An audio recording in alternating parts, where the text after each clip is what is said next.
billahi minasyaitonirrajim. Bismillahirrahmanirrahim. Assalamualaikum warahmatullahi wabarakatuh. Perkenalkan, nama saya Muhammad Ihsan. Saya adalah salah satu dosen di Prodi Hukum Fakultas Hukum Universitas Potensi Utama. Salah satu mata kuliah yang saya ampu di semester ini yaitu di jurusan Hukum Fakultas Hukum Universitas Potensi Utama, yaitu mata kuliah Hukum Perkawinan dan Waris Islam. Mata kuliah Hukum Perkawinan dan Waris Islam memiliki 2 bobot SKS yang diajarkan pada semester ganjil atau tepatnya di semester 5. Mata kuliah ini merupakan mata kuliah lanjutan dari mata kuliah Hukum Islam. Adapun mata kuliah Hukum Perkawinan dan Waris Islam sesuai dengan rumpun keilmuan yang saya miliki, yaitu Hukum Islam. Dalam proses perkuliahan selama 16 pertemuan, kita akan menerapkan 3 konsep dalam pembelajaran. Yang pertama yaitu delivery, yang kedua interaction, yang ketiga assessment. Adapun konsep yang pertama yaitu bagaimana cara saya menjelaskan dan menyampaikan materi perkuliahan kepada mahasiswa sehingga mahasiswa dapat mengerti atau dapat memahami materi yang saya sampaikan dan saya ajarkan kepada mahasiswa. Yang kedua yaitu konsep interaction, di mana dalam konsep interaction ini adalah sesi diskusi atau tanya jawab yang berlaku selama pembelajaran yang dilakukan di mata kuliah Hukum Perkawinan dan Waris Islam. Nah, konsep ketiga yaitu assessment, di mana saya sebagai dosen akan menilai mahasiswa, yaitu penilaian bisa berupa sikap mahasiswa, keaktifan di kelas, latihan, dan tugas mandiri yang saya tugaskan pada mata kuliah Hukum Perkawinan dan Waris Islam. Deskripsi mata kuliah ini adalah merupakan mata kuliah wajib yang harus diambil oleh mahasiswa hukum. Karena mata kuliah ini sangat membantu mahasiswa menghadapi atau menyelesaikan perkara yang menyangkut masalah perkawinan dan pembagian harta waris.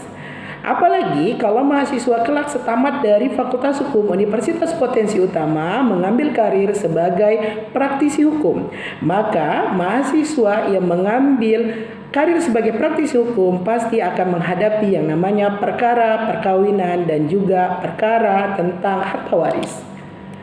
Capaian pembelajaran yang ingin dicapai oleh mata kuliah Hukum Perkawinan dan Waris Islam ada 2 capaian pembelajaran. Yang pertama, mahasiswa mampu menganalisis hukum perkawinan Islam. Yang kedua, mahasiswa mampu menganalisis hukum waris Islam. Nah, dari 2 capaian pembelajaran maka akan terdapat 8 kemampuan yang diharapkan kepada mahasiswa Fakultas Hukum Universitas Potensi Utama. Yang pertama, mahasiswa mampu menggambarkan hukum perkawinan. Yang kedua, mahasiswa mampu membedakan konsep hukum perkawinan Islam. Yang ketiga, mahasiswa mampu mengimplementasikan hukum perkawinan Islam. Yang keempat, mahasiswa mampu memecahkan kasus hukum perkawinan Islam. Nah, yang kemampuan kelima yaitu mahasiswa mampu menggambarkan hukum waris Islam. Yang keenam, mahasiswa mampu membandingkan hukum waris Islam. Yang ketujuh, mahasiswa mampu mendemonstrasikan hukum waris Islam. Yang ke-8, mahasiswa mampu memecahkan kasus hukum waris Islam.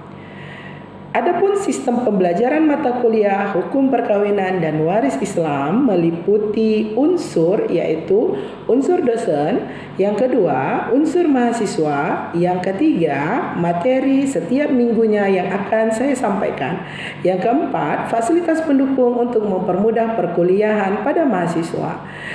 Pada mata kuliah ini, maka kita mengedepankan yaitu prosedur berinteraksi antara dosen dan mahasiswa. Sehingga apabila terjadinya interaksi yang baik, akan mendapatkan proses pembelajaran yang cukup baik dan pentransferan ilmu antara saya dengan mahasiswa dengan baik dan benar. Metode perkuliahan saat ini yaitu tepatnya semester 5 atau semester ganjil di bulan Oktober tahun 2002 pada mata kuliah Hukum Perkawinan dan Waris Islam di Prodi Hukum, Fakultas Hukum, Universitas Potensi Utama telah memakai proses tatap muka atau secara langsung. Namun, walaupun dengan tatap muka atau secara langsung, kita tetap memakai aplikasi-aplikasi pendukung. Seperti yang pertama, e-learning. E-learning yang dimana adalah tempat saya membagikan materi-materi perkuliahan ya selama perkuliahan 16 pertemuan. Dan juga di dalam e-learning, mahasiswa dapat berdiskusi tentang materi-materi yang sudah dipelajari. Yang kedua yaitu aplikasi portal, yang dimana portal kampus menyediakan tempat dosen untuk mengolah nilai dan juga absensi mahasiswa per pertemuan. Yang ketiga yaitu menggunakan aplikasi grup, tempat mahasiswa dan dosen membagi informasi seputar mata kuliah Hukum Perkawinan dan Waris Islam. Perkuliahan ini juga mengedepankan keaktifan dan keterlibatan mahasiswa dengan cara membuat kelompok-kelompok diskusi, yaitu guna memecahkan masalah-masalah kontemporer yang memerlukan diskusi dan analisis yang lebih mendalam.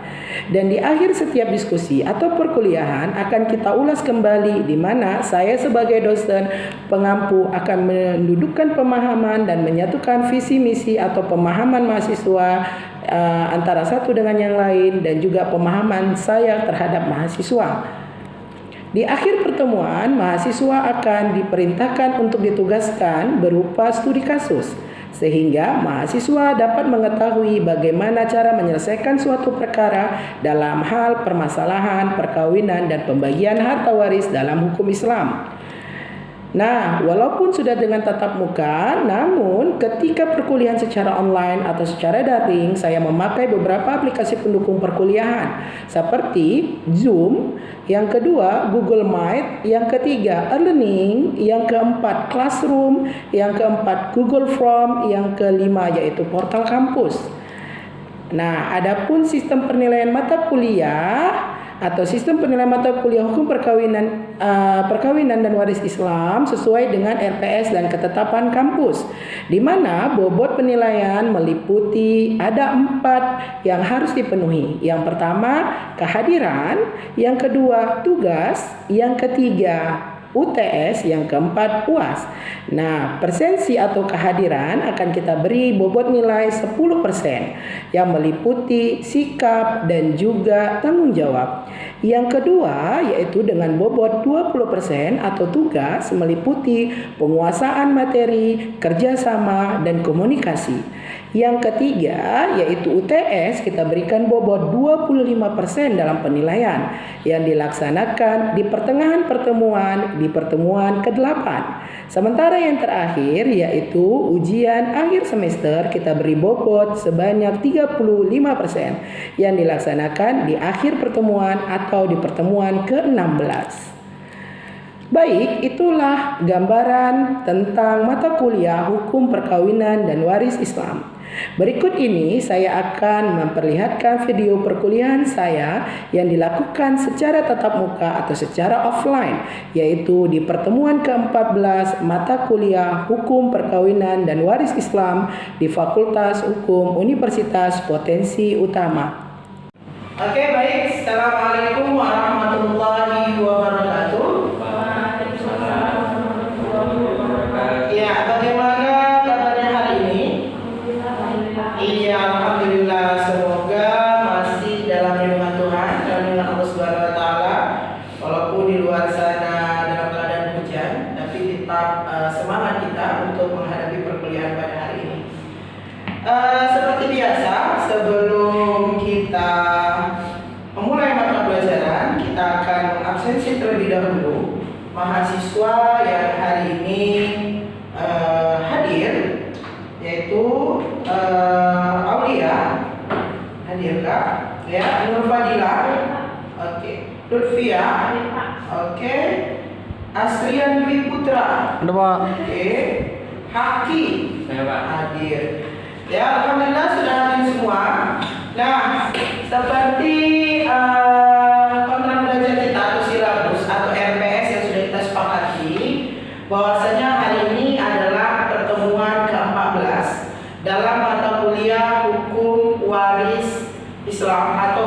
perkawinan dan waris Islam. Nah, di pertemuan ke-14 ini kita akan membahas bagaimana pembagian harta waris terhadap ahli waris yang ditinggalkan oleh pewarisnya. Ya, seperti kita ketahui bahwasannya harta yang ditinggalkan oleh pemilik harus memiliki pemilik yang baru. Nah, di sini sebelum kita mulai atau kita perhitung hitungan antara pembagian harta waris, maka kita bisa mengulang sedikit pembelajaran kita terlebih dahulu. Ya, kira-kira masih ingat nggak sebab-sebab mewarisi?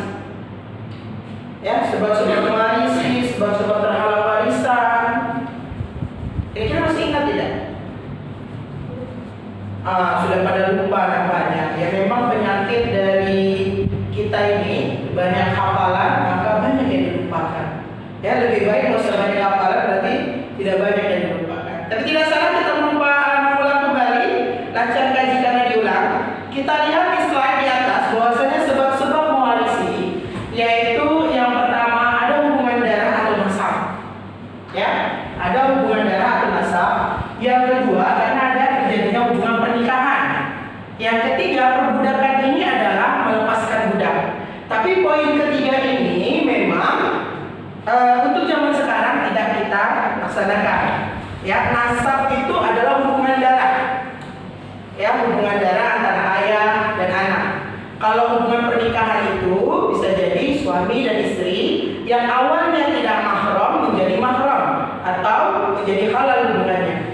Nah, sebab-sebab terhalang warisan itu ada tiga. Pertama, dia karena meninggal dunia duluan. Yang kedua itu murtad. Yang ketiga, pembunuh yang mewariskan hartanya. Nah, yang pertama meninggal duluan ini adalah misalnya si ayah meninggal setelah anaknya. Jadi misalnya ayah ini ada si ayah, pokoknya anaknya meninggal duluan, anak pertamanya. Habis itu seminggu kemudian baru ayahnya yang meninggal. Nah, ketika meninggal maka si anak ini tidak dapat harta waris dari ayahnya. Ya, itu hanya mengulang sedikit. Oke, kita lanjut. Di sini kita bisa melanjut bahwasannya mata kuliah kita hari ini adalah tentang hukum pernikahan dan waris Islam. Sub pembagiannya adalah pembagian harta waris dalam Islam. Dan bisa lihat untuk materi kita pada hari ini ada 4. Yang pertama, pengertian asbabul furuj dan asobah. Yang kedua, pembagian asbabul furuj. Yang keempat, golongan ahli waris. Yang berikutnya itu cara perhitungan harta waris. Jadi kita bisa lihat pengertian asbabul furuj adalah ahli waris yang menerima bagian tertentu yang telah ditentukan dalam Al-Quran. Pembagiannya sudah jelas. Ya, baik itu 1/6, baik itu 1/3, baik setengah, baik 1/4, 2/3, semuanya sudah jelas. Ya, nah pengertian asobah adalah bagian sisa setelah diberikan kepada ahli waris asbabul furuj. Oke, nah kita bisa melihat apa saja yang harus diselesaikan sebelum harta waris dibagikan. Apa saja kira-kira? Yang pertama, utang, benar. Yang berikutnya, wasiat, benar. Ya, karena kita sering dengar ketika sebelum mayat dibawa ke masjid atau dibawa sebelum disolatkan, maka harus dipertanyakan apakah beliau mempunyai sambutan dan sebagainya, karena itu harus diselesaikan sebelum harta waris dibagikan. Oke. Nah, ini tadi yang saya bilang pelaksanaan fardu kifayah, menyelesaikan hutang dan wasiat. Benar kan? Luar biasa ya. Oke, ini yang tadi saya bilang asbabul furuj itu, pembagian yang sudah jelas. Ada seperbuah, itu ada suami, ingat pemain-pemainnya ya, pemain-pemain ini yang akan bisa mengetahui pembagian harta waris kita. Ada suami, ada seorang anak perempuan kandung, seorang cucu perempuan dan anak laki-laki, saudara perempuan sekandung, saudara ayah, dan juga didapat 1/4 duda atau suami atau janda atau dari istri. Oke. Nah, ini yang mendapatkan 1/8 yaitu istri sendiri yang dapat 2/3.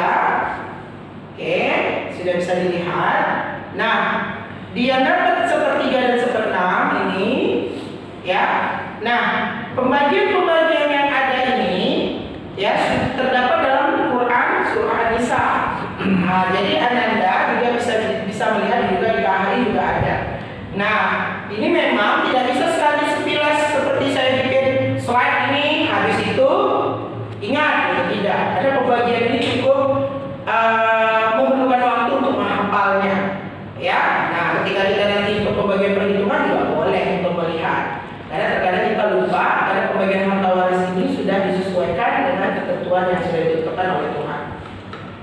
Ya, nah ada 25 orang yang mendapatkan bagian waris, yang 15 orang dari pihak laki-laki, yang 10 orang dari pihak perempuan.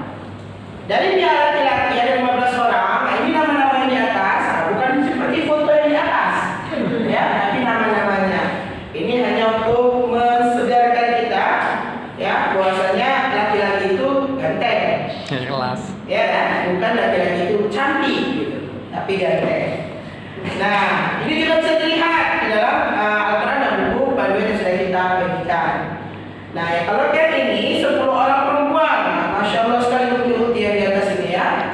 Nah, ini 10 orang ini adalah bagian perempuan atau perempuan-perempuan yang mendapatkan harta waris. Oke, ini juga nanti bisa dipelajari. Setelah juga akan saya berikan kepada Anda melalui akun kita. Nah, materi kita pada hari ini perhitungan harta waris. Ya, perhitungan harta waris. Di sini kita bisa lihat contoh nih ya, contoh mainnya saja. Contoh mainnya yaitu harta tirkah. Tahu apa itu harta tirkah? Harta tirkah? Harta tirkah itu adalah harta yang sudah bersih, bagian dari si pewaris atau yang meninggal dunia. Nah, pemainnya di sini ada suami. Nah, ini pemain-pemain inti kita buat dari yang 1/2, 1/4, 1/6, 1/3. Ini pemain-pemain intinya saja. Pertama itu ada suami, yang kedua ibu mayit, ayah mayit, dan kebetulan dia punya banyak anak tuh. Ada 3 anak laki-laki dan 4 anak perempuan. Ya. Nah, ketiga anak laki-laki dan 4 anak perempuan ini menjadi asobah. Karena di dalam Al-Quran anak itu bagiannya laki-laki 2, perempuan 1. Yang sudah jelas dalam Al-Quran pembagian itu suami. Suami jika mempunyai anak, maka dia 1/4.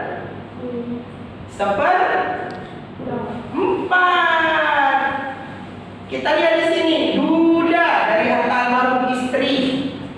Kalau dia punya anak, kalau dia tidak punya anak 1/2. Kebalikan kalau istri 1/4 kalau tidak punya anak. Kalau punya anak jadi 1/8. Maka banding 1/2. Ini pembagiannya kurang lebih seperti ini. Kita lihat ya. Tuh. Kita bagi tuh ada suami 1/4, betul ya, ada dia punya anak. Nenek atau ibu, kakek atau ayah yang ada 1/3 menjadi 1/6 karena punya cucu. Anak di sini menjadi asobah. Anak di sini menjadi asobah. Pak, ini dapatnya dari mana nih Pak? 2, 2, 2, 1, 1. Habis itu 3, 2, 2, 5, 10, 20, 20, 10, 55, 122. Ini untuk memahami bagian di atas ini sebenarnya ini tidak cukup di pertemuan 14 kita ini. Ya, nanti bisa kita sambung di pertemuan 15. Karena untuk mendapatkan ini cukup perlu analisis yang sedikit serius. Ya, analisis yang sedikit serius. Tapi untuk minggu ini saya pengantarnya saja terlebih dahulu. Pengantarnya bisa kita lihat bahwasanya untuk mendapatkan 12 di sini, ya, ini untuk mendapatkan 12 ini, ketika menjadi nilai bulan pertama, itu adalah ketetapannya di sini. Ini dia 1/4, 1/6, 1/6 dicari KPK-nya. KPK-nya itu adalah kesamaannya, bilangan kesamaannya itu kalau 1/4 kalinya 4, 8, 12. Kalau 6 kan 6, 12. Tapi bawah 6, 12. Maka letaknya di sini 12. Minggu depan akan saya rincikan kembali ya pertemuan 15 kita, pertemuan terakhir untuk memaparkan bagaimana secara jelas atau gamblang pemaparan ini. Nah, untuk asobah atau pembagian asobah, ya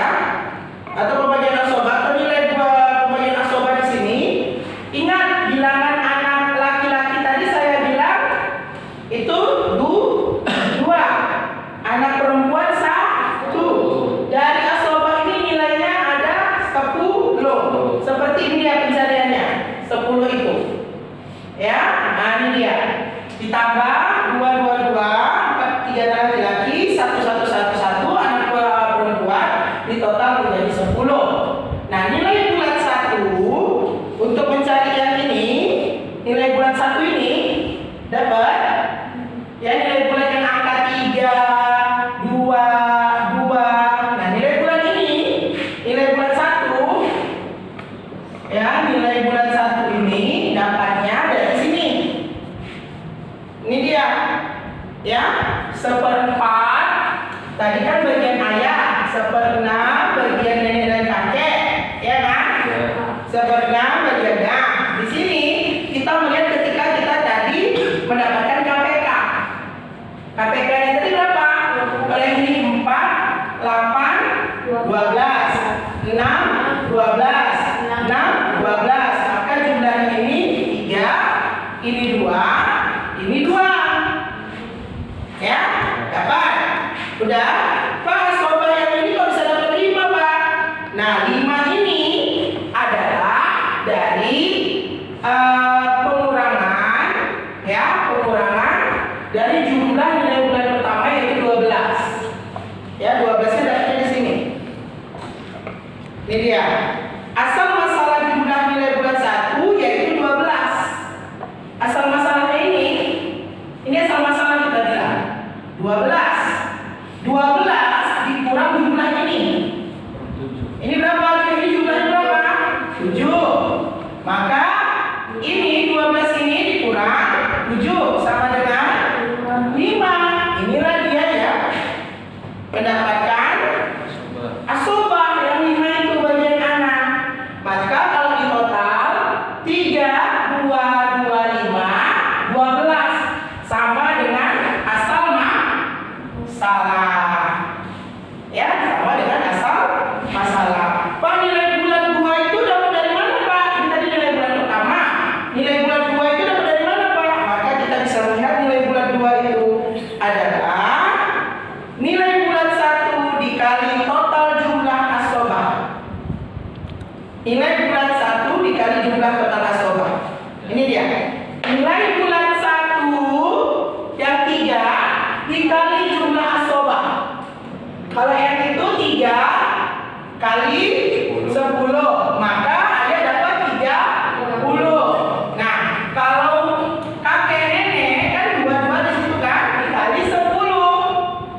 Maka ini 20, ini 20. Nah, kalau masing-masing ini ya, masing-masing ini yang 5 ini Pak kalinya gimana?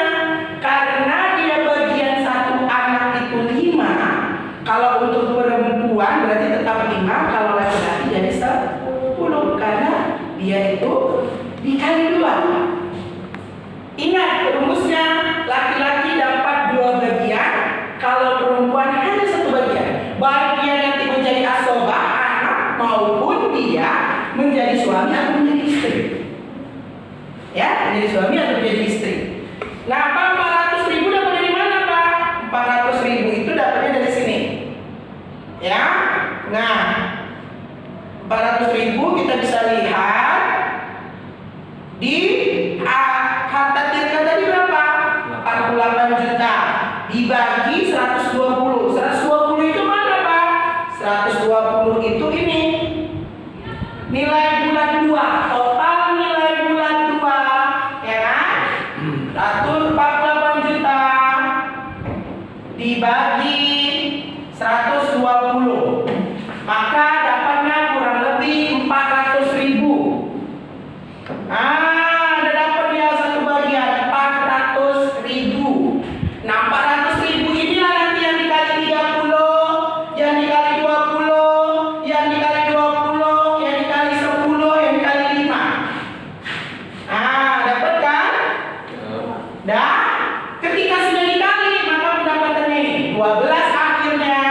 Berarti suami dapat 12 juta, ibu dapat 8 juta, ayahnya dapat 8 juta, anak-anaknya 3 juta, anak perempuan 2 juta.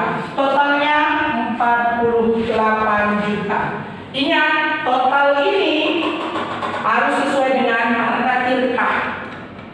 Ya, kalau jauh dia bilangannya berarti salah di sini. Salah di sini. Ingat, berarti salah di awalnya. Karena total akhir ini harus sama dengan harta tirkah yang ditinggal.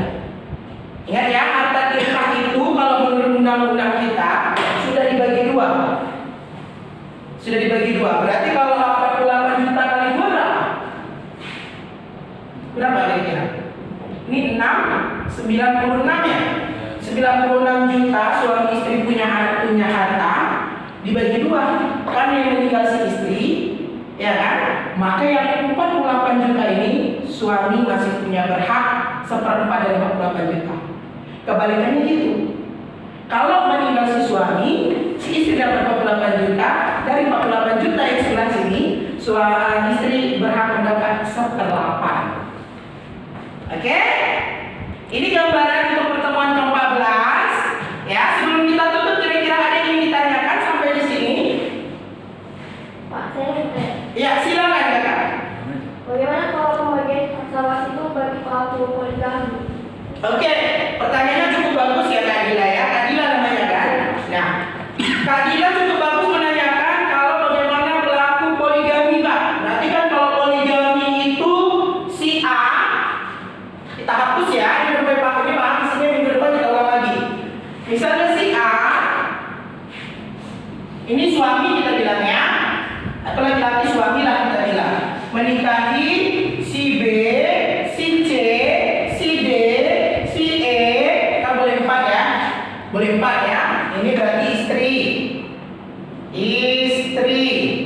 Nah, yang meninggal suami nih Pak, suami meninggal, jebret, meninggal suami. Udah jebret meninggal suami, kita anggap aja lagi 84 juta ini ya, sedekahnya ya. Kan harta totalnya dari 96 lah kita bilang. Oke, maka di sini ada 48 juta. Ya, di sini ada 48 juta. Bagian istri tadi berapa kalau punya anak? 1/8. Maka dari 46 ini ada 1/8 bagian istri. Nah, 1/8 inilah dibagi 4. 2, 3, 4. Dan 48 juta inilah juga dibagi 4. Tuh, 2, 3, 4. Maka semakin suami banyak poligami, makin sedikit harta waris. Ya, jangan mau dipoligami. Tapi tidak boleh mengharamkan poligami. Ada perintah Tuhan di dalamnya. Oke, satu pertanyaan lagi sebelum kita tutup kelas hari ini. Iya, silakan. Bagaimana harta waris anak yang ibunya sudah bercerai atau sama si ahli waris atau ayahnya? Oke, nah kalau sudah seperti itu maka dia tetap mendapatkan harta waris ini total berapa jumlah anaknya, total dari ini semua. Yang misalnya anaknya 20, maka asobahnya di sini 20 anak. Ada dari si B, dari si C, si D, si E, hanya ini total. Oke, sedikit kan? Makanya makin sedikit, makin banyak anak, makin banyak bagian.